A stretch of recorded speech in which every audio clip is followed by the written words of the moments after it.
I just think it's to each person and whatever the group thinks. I think our players have a voice. I think we should allow them to have a voice. I already voiced my opinion on that yesterday. But I support what they support. I think we have to let our young people lead us. I think that would be great in whatever they do. Andrew, go ahead, Andrew. Hey, Doc, kind of what Ohm said, and we've heard all morning from Celtics and Raptors talking about how some players just want to go home. And we heard last night from PG talking about the difficulty of kind of navigating the last week without family around. I'm just curious, for as good as the job the NBA has done, do you sense that the bubble experience is wearing thin at all on guys? No, I think it's hard. It's hard on everybody. But it's also, the NBA has done a fantastic job overall. And I think it's different for different people. I talked about it yesterday. We lose that tough game the other night. And a lot of times you go back to your family. But now you go back to your hotel room and what's even more strange is that you get up in the morning and you go eat and you see other players from other teams and they're thinking tough game, it's a different environment for sure. But we knew that coming in. We just didn't know how different it would be. And again, I just keep going back to overall the NBA has done an amazing job.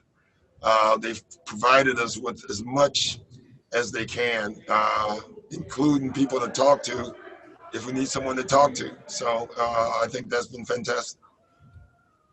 Thanks, Andrew. Next question, Doc, will come from someone there in Orlando. Kyle?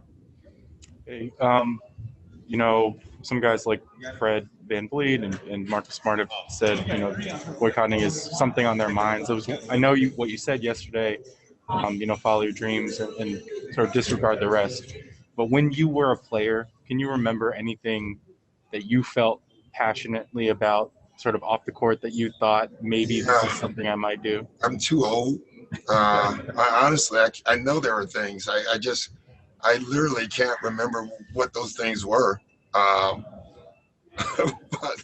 And so I don't have an answer for you. But maybe as a follow-up, what kind of maybe did something happen in your life, or did you get experience that made you kind of go on your present advice where you say, hey, go do what you do? Yeah, I don't know. I've gone through a lot in my life. I've my history. I don't want to go through it, but I've had some awful things happen to me. And through racism, your house being burned down by skinheads, So I don't know. I just think you grow up through the 60s and the 70s. I think you've gone through it. You've seen it. You've seen a lot. And so I think all that forms what you say and what you do. Jovan, go ahead. You're next. Hey, Doc. There's kind of been a zigzag nature to this series where you guys won game 1, they won game 2, on and on. How do you keep that focus and momentum from game 5 to game 6? Listen, we just got to come out and play well. I thought we had great focus last night.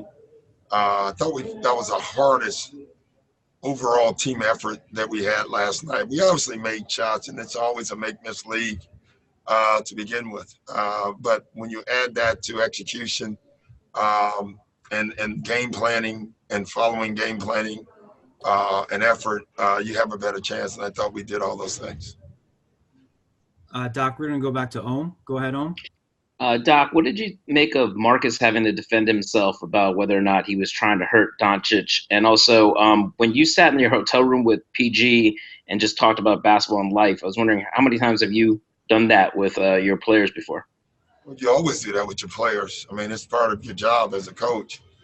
And the Marcus thing is absurd. I don't even know why we're actually talking about it other than someone's whoever it is, trying to push some type of narrative. That to me, I was shocked when I didn't hear it until this morning.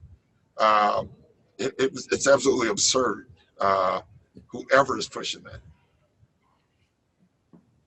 that. Thanks, Ohm. Next question. Go ahead, Charlie. Hey, Doc. Paul spoke to the importance of his teammates helping him get through some tough times. And from afar, watching the game last night, it really seemed like the bench was super engaged, like right from the opening tip. What have you seen from that in terms of together? Yeah, it's funny. I think both teams, a lot of talking on the floor. I mean, Luka talks as much as anybody on the floor, and so do we. And it's okay with that. I think, I don't know. I think maybe they all talk anyway. With fans, we just maybe never hear them.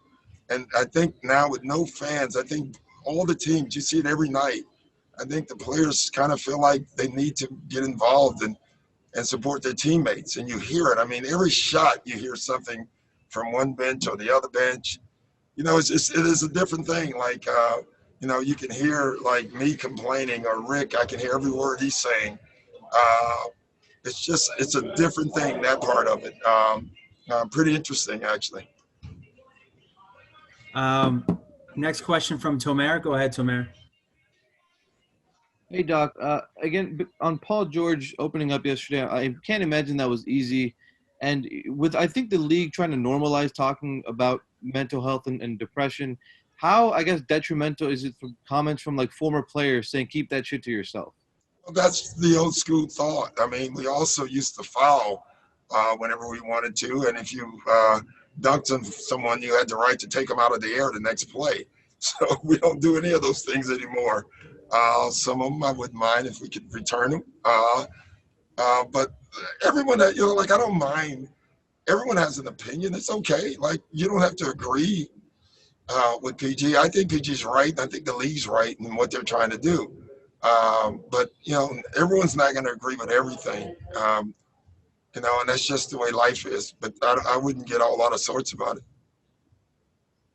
Last one, Doc, from Brian Mahoney. Go ahead, Brian. Hey, Doc. Hope I'm not repeating anything too much here. Obviously, you've been through a situation before where you had a team who wasn't sure if they should play basketball, given some of the things going on, which we're seeing now. I get a sense some coaches don't really know how much they're supposed to say, whether they're supposed to listen. What's the role of a coach in this situation, and as far as leading versus listening?